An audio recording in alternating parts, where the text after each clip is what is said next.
everybody, welcome back to Listen, I Have an Idea. Today is day 2 of NaNoWriMo, and if you're like me, you're probably already on your way to getting around 3,000 words completed for today's challenge.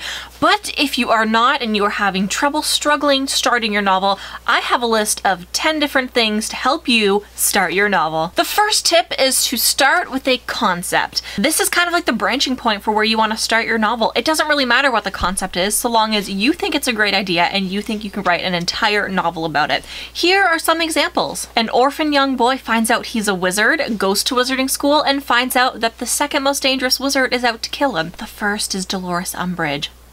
Another example is Marissa Meyer, who wrote the Lunar Chronicles, ended up participating in NaNoWriMo back in 2008 and wrote a futuristic version of Puss in Boots, and because of that she was inspired to write Cinder, and there's now 6 books in the Lunar Chronicles. That's a crazy concept, and you know what? It just ended up working and sticking. The second tip is to create your main character.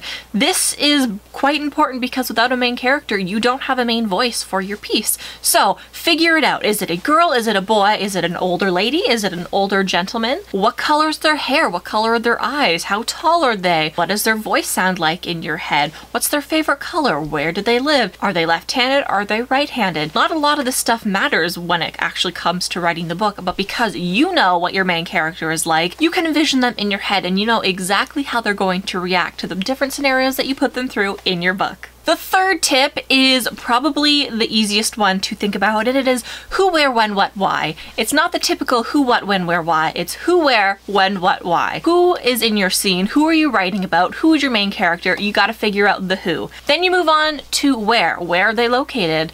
Where in the world? Where in a made-up universe? Where are they currently at in the first chapter of your book? And where are they potentially going? Third one is when. So maybe like what year it is, what time of day it is. Figure out the when, and that will kind of create the setting for you. The fourth one is the what. What are they doing? What are they going to be doing? What is happening to them?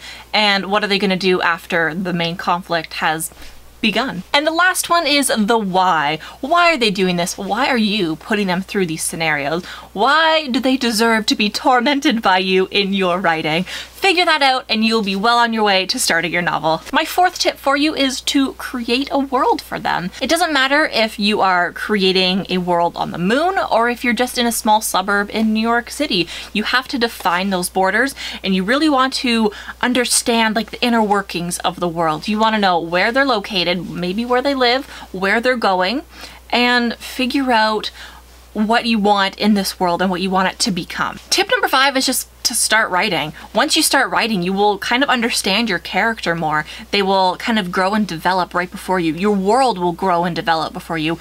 There might be things that you never considered when you were kind of building them in your head or plotting them down on paper.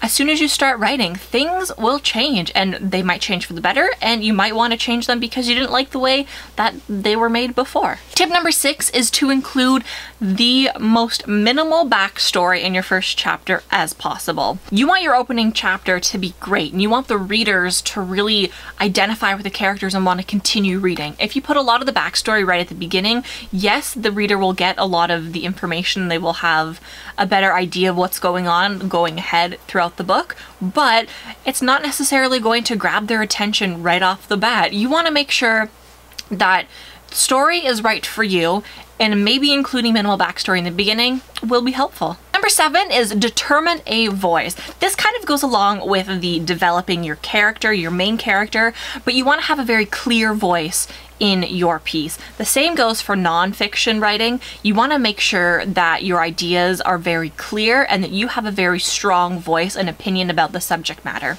In writing fiction, the voice is going to be your main character, whether or not they're narrating the story for you.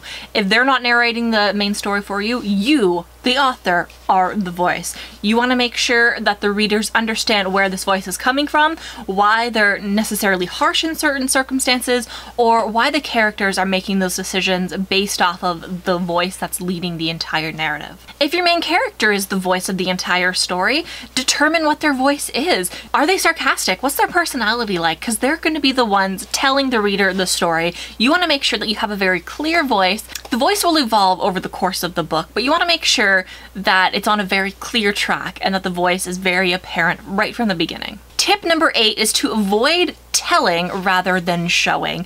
This goes along with the kind of avoiding the backstory right at the beginning. Telling the viewer just means that you, the author, are sharing the information with the reader directly, while showing means that as the plot is developing, as the narrative is developing, the reader is getting the information as the plot continues. By showing rather than telling, the reader becomes more invested in the story and in the characters, whereas telling, they kind of become a little bit disassociated from the actual story and they're being pulled out of the plot and kind of realizing that they're reading rather than being engulfed in the actual story. While telling rather than showing is really helpful in certain circumstances, it's just one of the tips that I came across online and it's actually helped me in my writing, so maybe it will help you. Number 9 is start with a conflict. This kind of goes back to the beginning of my list where you really want to kind of figure out what you're going to be doing right at the beginning of your story. One of the articles that I came across while I was doing some research for this video was written by literary agents, and they were kind of talking about what they like and what they don't like when they first read a first draft by an author.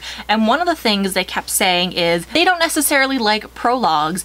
This also goes back to the last point where the author is telling the reader rather than showing them. If you can avoid all of the telling at the beginning, the reader's going to get into your story pretty quickly. By starting with a conflict, you're diving straight into the narrative. It is a great way for you to kind of develop your characters through conflict and really showcase their personalities to the reader. Another thing in this article that they mentioned was some of these literary agents don't necessarily like a battle scene right at the beginning. I kind of disagree with this point. It is your book, your novel. You do whatever you want at the very beginning. It is all up to you.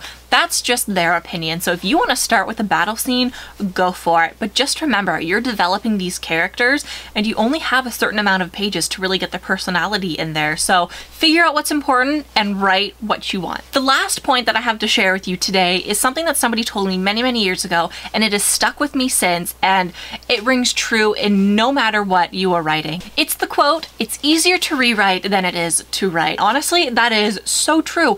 It's so easy to go back over what you've written, see the mistakes, fix it, add in some words, take out a few words, but it's so hard to actually sit down, dedicate time, and to start writing. My biggest tip is to not erase any of the words or the sentences or even paragraphs that you've written. Move them to a separate page and you can revisit it later. If it doesn't work with what you're writing, then you can delete it. Going off the quote, "It's easier to rewrite than it is to write," if you delete those words and delete those sentences, sometimes you don't remember what you said and it might have worked really well in what you're writing. Anyways, that is it for me today. I hope you guys are having a really awesome time during this NaNoWriMo.